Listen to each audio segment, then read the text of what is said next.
എല്ലാ നാട്ടിലും പല അമ്പലങ്ങളിലായിട്ട് നവരാത്രി ഉത്സവത്തിൻ്റെ തിരക്കാണ്. ഞങ്ങളുടെ നാട്ടിൽ തൃക്കാവ് ശ്രീ ദുർഗാ ഭഗവതി ക്ഷേത്രത്തിലും 10 ദിവസത്തെ ഗംഭീരമായ നവരാത്രി ഉത്സവം നടക്കുന്നുണ്ട്.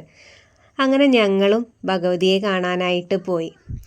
പോകുമ്പോൾ കാണുന്നത് എൻ്റെ സ്വന്തം ഞാൻ പഠിച്ച തൃക്കാവ് ഗവൺമെൻറ് ഹയർ സെക്കൻഡറി സ്കൂളാണ്. അതൊക്കെ കണ്ടപ്പോൾ ആ പഴയ കാലഘട്ടമൊക്കെ ഒന്ന് ഓർത്തുപോയി. അമ്പലപരിസരത്ത് നിറയെ കച്ചവടക്കാരുടെ തിരക്കാണ്. കളിപ്പാട്ടങ്ങളായിട്ടും വളകൾ, മാലകൾ, കരിമ്പ്, പൊരി അങ്ങനെ ധാരാളം കച്ചവടക്കാരും ഉണ്ട്. അമ്പലത്തിലെത്തിയപ്പോൾ തായമ്പക കഴിഞ്ഞ് മേളക്കാർ പുറത്തിറങ്ങി നിൽക്കുകയായിരുന്നു. അങ്ങനെ ഞങ്ങൾ അമ്പലത്തിലേക്ക് കയറി ഭഗവതിയെ കണ്ട് മനസ്സുരുകി പ്രാർത്ഥിച്ച് പുറത്തിറങ്ങി. പിന്നെ കുറച്ച് ഫോട്ടോഷൂട്ടൊക്കെ എടുത്തു കേട്ടോ. അമ്പലത്തിന് പരിസരം ശാന്തതയും സ്വസ്ഥതയും നിറഞ്ഞൊരു അന്തരീക്ഷം തന്നെയായിരുന്നു. അതൊക്കെ കഴിഞ്ഞ് ഞങ്ങൾ കുട്ടികൾക്ക് മോതിരം വേണമെന്ന് പറഞ്ഞ് മോതിരം വാങ്ങാനായി പോയി.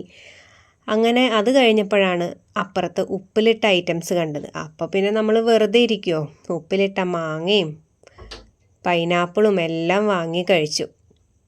മുളക് പോരാന്ന് പറഞ്ഞ് കുറച്ചും കൂടി മുളകൊക്കെ ഇട്ടിട്ട് അതൊക്കെ കഴിച്ചു. അങ്ങനെ ഇരിക്കുമ്പോഴാണ് നമ്മുടെ ഐസ്ക്രീം വണ്ടി കണ്ടത്. പിന്നെ പൂരപ്പറമ്പ് ഐസ്ക്രീം അതൊക്കെ ഒരു ലെവലാണ് അല്ലേ. അങ്ങനെ ഐസ്ക്രീമും ഒക്കെ കഴിച്ചു. പിന്നെ ഈ അമ്പല പരിസരത്ത് ബ്രാഹ്മൺസിൻ്റെ വീടുണ്ട്. അപ്പോൾ അവിടെ ഈ ബൊമ്മക്കൊലു നടക്കുന്നുണ്ട്.